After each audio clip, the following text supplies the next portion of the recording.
नमस्कार दोस्तों, हमारे channel let's be human first में आपका स्वागत है। कृपया चैनल को आगे बढ़ाने में सहयोग करें और एक बेहतर समाज के निर्माण में अपना योगदान दें। धन्यवाद। सन 2019 10,335, 2020 12,526, 2021 13,099, 2022 10,000 के ऊपर, 2023 13,000। दोस्तों, ये भयानक आंकड़े हैं भारत में पिछले 5 सालों में आत्मदाह करने वाले विद्यार्थियों के। नमस्कार, मैं हूं नितेश गुप्ता। बहुत समय से यह विषय मेरे दिल के करीब था, सोचा इसको आप लोगों के साथ साझा करूं। इस वीडियो में हम बात करेंगे आत्मदाह के कारणों के बारे में, बच्चों की मनोस्थिति के बारे में, इस समस्या के समाधान के बारे में। सुसाइड के बहुत सारे कारण हो सकते हैं, लेकिन विद्यार्थियों में सुसाइड का मेन कारण होता है किसी न किसी क्षेत्र में सफल ना हो पाना। आखिर यह सफलता है क्या?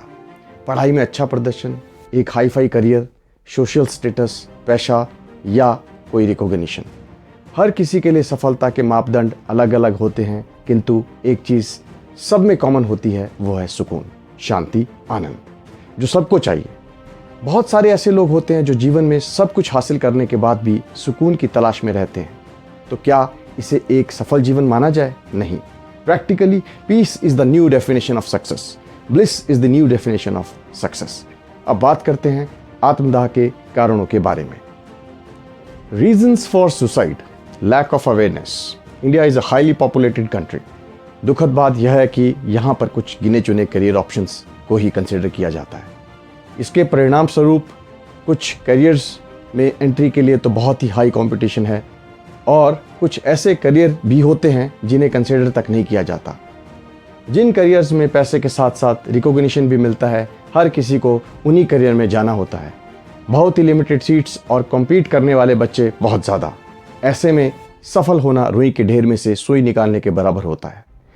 जाहिर सी बात है कि सभी तो प्रतियोगिता क्लियर नहीं कर पाएंगे, बस अधिक स्कोर करने वाले चुने हुए विद्यार्थी ही आगे जा पाते हैं।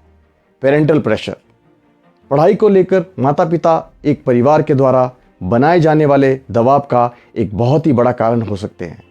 जब बच्चा उनकी एक्सपेक्टेशंस पर खरा नहीं उतर पाता तो वह एक ग्लानि और दबाव से भर जाता है। जब उसे कोई आशा या उम्मीद नज़र नहीं आती तो वह जीवन से निजात पाने के तरीके ढूंढने लग जाता है। Inability to cope with the study. बहुत बार ऐसा होता है कि बच्चा पढ़ाई में इतना अच्छा नहीं होता कि वो कॉम्पिटिटिव एग्जाम्स क्लियर कर पाए, लेकिन कोचिंग सेंटर्स माँ बाप को यह दिलासा देते हैं कि उनका बच्चा यह कर सकता है और वह करवा सकते हैं। बस इसी बात में आकर माँ बाप बच्चों को ऐसे विषय पढ़ने के लिए डाल देते हैं जो बच्चों के लिए बहुत ही ज़्यादा मुश्किल होते हैं, और वह पढ़ाई के साथ साथ न्याय नहीं कर पाते। फाइनेंशियल इश्यूज़, बहुत बार देखने में आता है कि माता पिता कर्ज लेकर बच्चों को पढ़ाने के लिए भेजते हैं। जब बच्चा किसी न किसी वजह से परफॉर्म नहीं कर पाता तो वो एक बहुत बड़े स्ट्रेस में आ जाता है, खास करके तब जब वह परिवार से सहज रूप से बात करने की स्थिति में नहीं रह पाता। कदम पीछे हटाना और आगे बढ़ाना बस ऐसे ही हो जाते हैं जैसे आगे कुआं पीछे खाई। सेल्फ चैलेंजेस, कभी कभी बच्चे पीयर प्रेशर में आकर सेल्फ चैलेंजेस भी ले लेते हैं। उनके लिए परीक्षा को क्लियर करना डू और डाई की सिचुएशन बन जाती है। ऐसे में असफल हो जाना उनके लिए एम्बैरेसिंग तो होता ही है, लेकिन शर्मनाक भी बन जाता है। कुछ विद्यार्थी हालात का सामना नहीं कर पाते और आत्महत्या जैसे गंभीर कदम उठा लेते हैं। सोशल इमेज, सामाजिक छवि यानी सोशल इमेज एक ऐसा कारण है जो इनडायरेक्ट तरीके से बच्चों को प्रभावित करता है, खास करके तब जब उनका परिवार सोशल इमेज को लेकर बहुत कंसर्न्ड होता है। ऐसी स्थिति में बच्चा असफलता को एक्सेप्ट नहीं कर पाता। अफेयर्स, पढ़ाई के साथ साथ अफेयर्स में असफल हो जाना भी बहुत सारे बच्चों की मानसिक स्थिति को आहत करता है।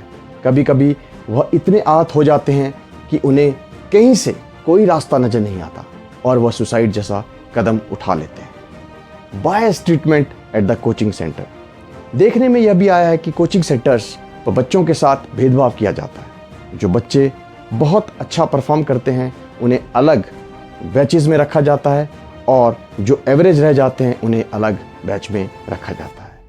ऊपर से एक ही बैच में कम परफॉर्म करने वाले विद्यार्थियों को भी मिसट्रीट किया जाता है, पढ़ाई के नाम पर जलील किया जाता है, जिससे उनका मॉरल कम हो जाता है और वह डिप्रेशन में चले जाते हैं। Pressure of perfection.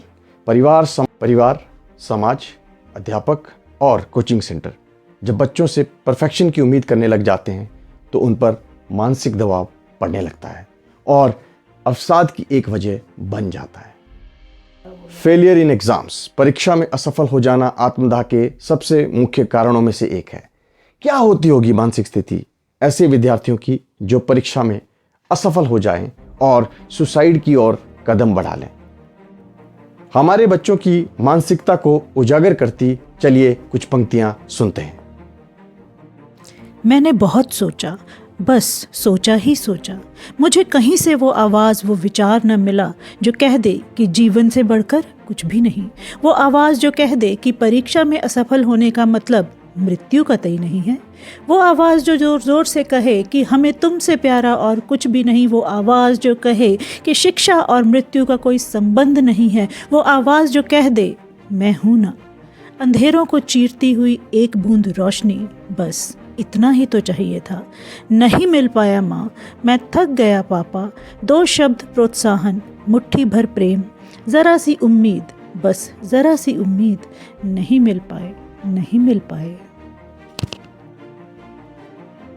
चलिए अब बात करते हैं समाधान के बारे में। अपने बच्चों को ऐसी स्थिति में बिल्कुल न डालें कि वह अत्यधिक दबाव में आ जाए। अगर बच्चा ठीक परफॉर्म नहीं कर रहा तो उसे दोषी ठहराने से पहले उसकी असफलता के कारणों की जांच करें, उन्हें दूर करें। अपने बच्चों की असफलता को सोशल स्टिग्मा ना समझें। पढ़ाई में सफल ना होने वाले लोग भी जीवन में सफलता की ऊंचाइयों को छू सकते हैं। कोचिंग सेंटर के द्वारा दिया गया आश्वासन कि बच्चा कर सकता है, इस पर अंधा यकीन ना करें। अपने बच्चों की प्रतिभा का मूल्यांकन स्वयं करें, अपने करीब लोगों से बात करें, तभी उनके लिए कोचिंग डिसाइड करें। दुनिया में परफेक्ट कुछ भी नहीं होता, इसलिए किसी तरह की परफेक्शन की उम्मीद अपने बच्चों से कभी ना करें। जहाँ तक संभव हो अपने बच्चों के साथ संपर्क लगातार बनाए रखें। उनके व्यवहार में किसी भी प्रकार के बदलाव को अनदेखा ना करें।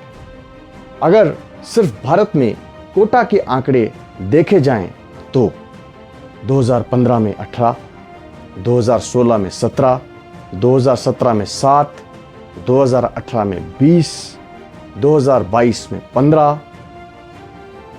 यह एक बहुत ही अलार्मिंग डाटा है। इस मुद्दे पर हमें अपनी सोच को बदलने की ज़रूरत है। कोचिंग सेंटर्स के लिए प्रॉपर लॉज जब बनेंगे तब बनेंगे। उनसे पहले हमें खुद समस्या की गंभीरता को समझते हुए अपनी सोच में बदलाव लाने की ज़रूरत है। अपने स्तर पर सही कदम उठाने की ज़रूरत है। इस वीडियो में चर्चा किए गए हर एक पॉइंट पर ध्यान देने की ज़रूरत है। कृपया वीडियो को ज़्यादा से ज़्यादा शेयर करें और चैनल को सब्सक्राइब करना ना भूलें। आपका अपना नितेश गुप्ता। धन्यवाद।